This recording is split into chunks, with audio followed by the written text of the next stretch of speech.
You know those girls with the short skirts and the high heels and the big bags. Well, then maybe forget to subscribe and follow me on all social media, which is linked down below. I love you guys, and don't forget to put a smile on your face. It is truly the best makeup that you can wear.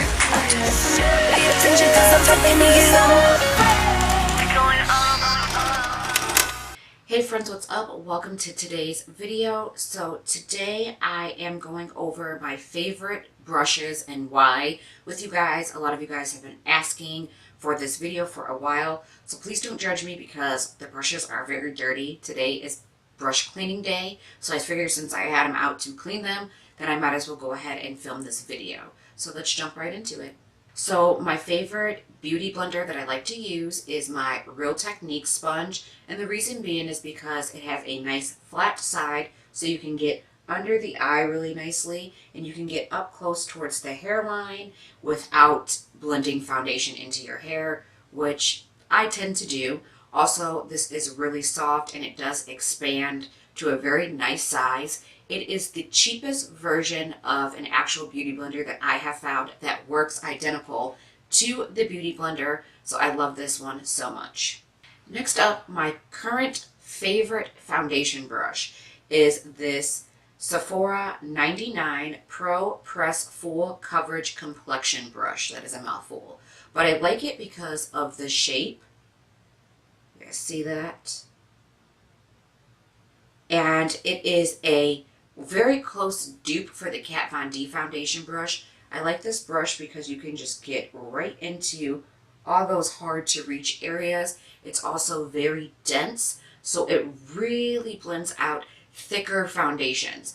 You could, of course, use this for a liquidy one, but it works best with the thick foundations that might be a little bit harder to blend out. And then, of course, I take my beauty blender over top for a nice airbrush finish. I think this brush was worth every dollar that was spent for it. It was a little more on the expensive side. I think this is about a $30 brush, but it was completely worth it, and it's my favorite foundation brush.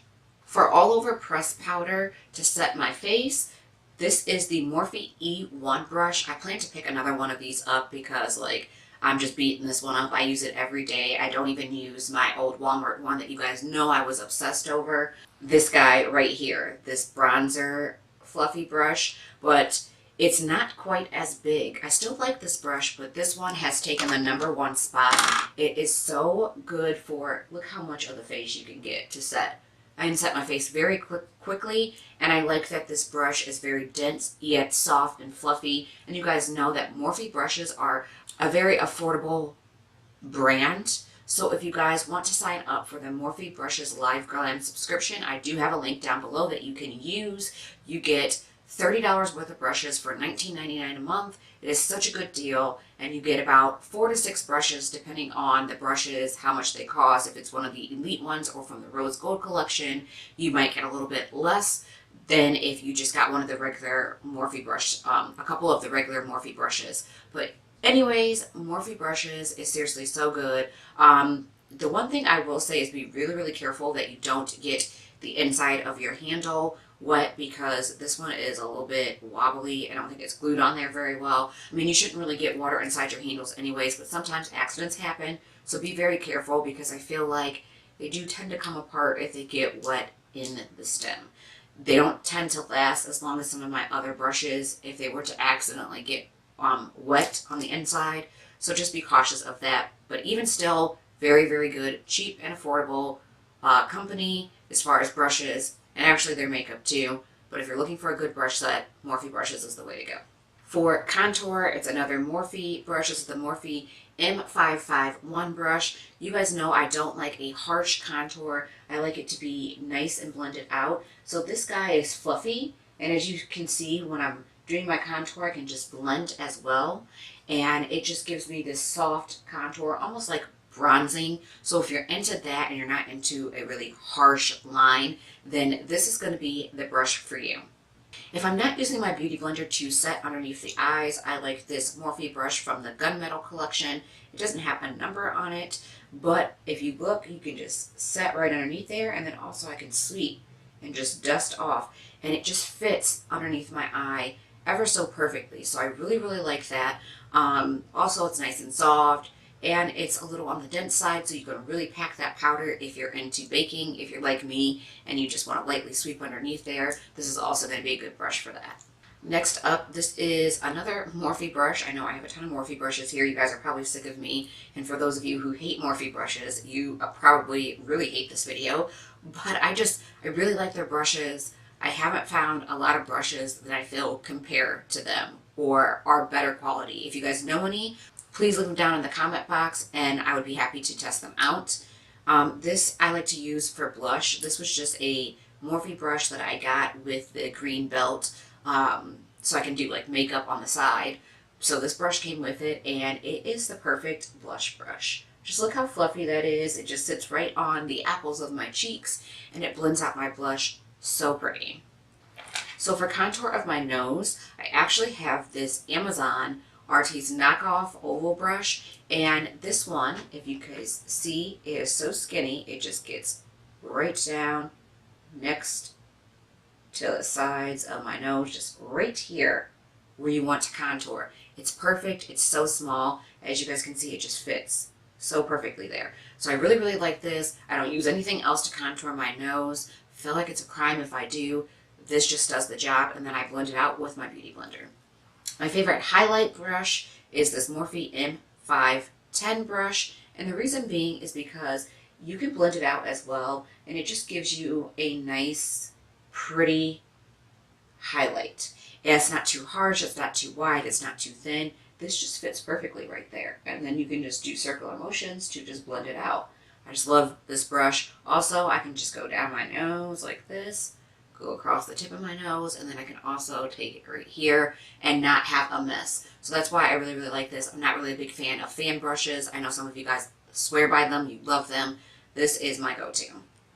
For overall, just setting the lid, I like to use this Morphe 504 brush just because it's like nice and fluffy and I can just set the lid really quickly. It's a nice big fluffy brush. You guys know how I feel about Morphe, so I really like this for putting eyeshadow all over the lid. For blending in that crease when I want a nice blown out crease and not so precise, I like the Morphe M505. And this one is just really good for just blowing it out and giving yourself a nice smoky look. And then when I want a more precise blend, like defined right into that crease, I really like this brush from Sephora. This is their rounded crease brush. I got it in a set from a friend and I just love this. I seriously use this every single day. In every makeup tutorial, you guys have seen this Sephora brush. It's also nice and fluffy. Sephora has some good brushes too. Theirs tend to be a little more expensive than like Morphe, but the quality of their brushes are really, really good. So if you guys have never checked out Sephora's brush collection, I would definitely go in there and check it out, maybe give them a try. For an even more defined crease, which I use this one today to put this green in here, even though it looks a little black, but it's green, I like the Morphe R41 brush. This is just a small oval pencil kind of brush. It's also good for getting right underneath the lash line. I used it, popped a little green underneath there too. Really, really like this. It's nice and dense. For cleaning up my brows, I really like the Morphe M432 brush, and that's because this is nice and flat, and you can just get right up above those brows and really carve them out. To pack color on my lid, or if I'm using like a metallic shadow, I really like these e.l.f. Professional eyeshadow brushes. See, I have this one too that I use today. It's really super dirty, but I have quite a few of these. They're like 99 cents, but they work so good. So I've picked up a lot of them. Every time I see them, I grab one because I know I'm going to use it, and I know that it's a little bit cheaper, so 9 times out of 10 it's going to break, but it's very dense, so it's super, super good for packing on that eyelid color. Also, when I need a like smaller shadow brush to pack on some color or a matte shade, or just go underneath the brow bone here, I like to use this Sephora small shadow brush. It's a really good brush. It's nice and soft, and it just blends everything out really nice. And then last here, when I'm doing a cut crease, I am telling you guys, this is the best cut crease brush I have ever used. This is the Morphe M508 brush, and that's because it's just really small, and you can really get in there and carve it out and get a nice, defined, precise, crisp cut crease. This is hands down, if you want to do cut creases, this is the kind of brush that you need. Again, this is the Morphe M508 brush. So that's it, you guys. That is all the brushes and blenders that are my #1 favorite. Of course, I have lots of other favorite brushes, but those are the ones that I use in every single makeup tutorial. So if you guys like this video, give it a thumbs up, subscribe. Don't forget to follow me on all social media, which is linked down below. And also, don't forget to put a smile on your face because it is truly the best makeup you can wear. I love you guys so much, and I will see you on my next video. Bye, guys. Baby, you know that I miss you.